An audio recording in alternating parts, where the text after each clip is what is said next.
See, the truth is, it's going to be a very, very long and tough race tomorrow. From the sprint I saw today, and for Ferrari, I don't see a coming back for them. Ferrari are on the brink of breaking. Not because they've not brought upgrades, but because Project 677 SF25 has failed them. Has totally destroyed that team. Ending the race with two customer teams ahead of the two Ferraris is a show of shambles.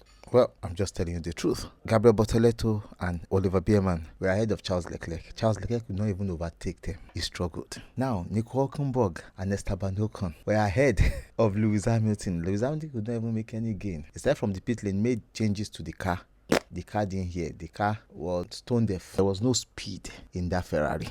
That Ferrari was in the class of the Alpine today in the race.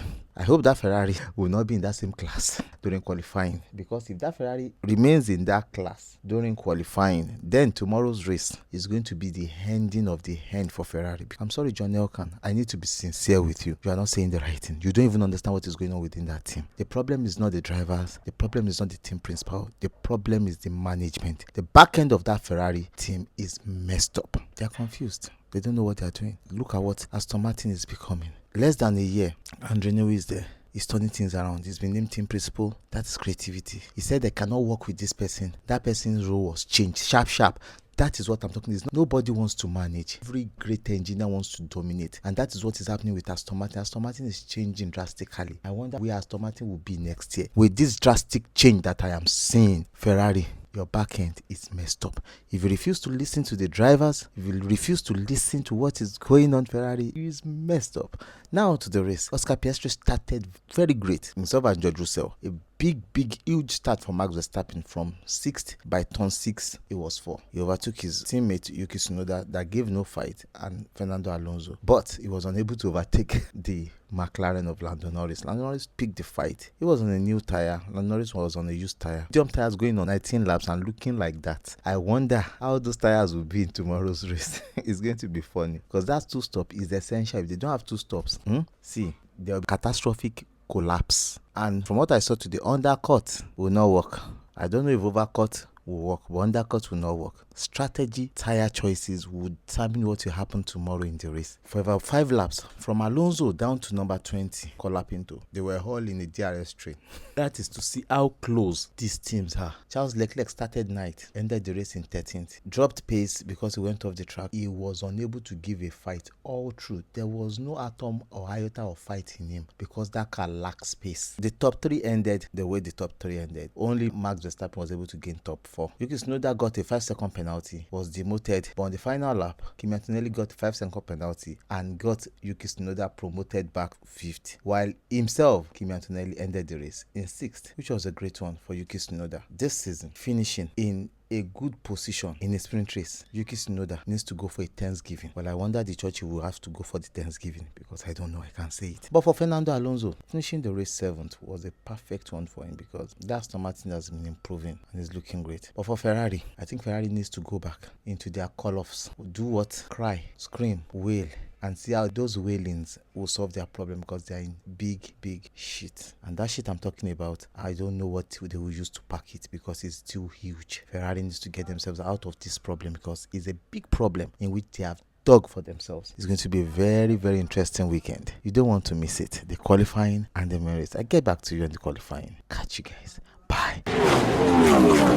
I told you it's going to be a very interesting qualifying, and what a qualifying it was at the end of the day. Whatever is happening with Ferrari should end in Ferrari. Ferrari are now the last team on the grid. Even the Alpine that are last in the championship looks far better than the Ferrari. It's not a shocker to see Lewis Hamilton out again in the same position he was out in sprint qualifying yesterday. Ferrari tore up the car, started with a higher downforce swing, restructured the car, did everything, brought the car up again. The car has nothing to offer. That car is dead. This is crazy. This is not what that team should look like, but that team is looking like a whitewashed team. Verstappen did a very good job. They tore up the car. They did some better job on the car going into qualifying. Now we had George Russell top the timesheet, Norris, Piastri, Verstappen, but Tsunoda, Ocon, Lewis Hamilton, Stroll again, and Colapinto out. In Q2, Charles Leclerc skip his nose out to get out of Q2 to get into Q3. That was alarming for him.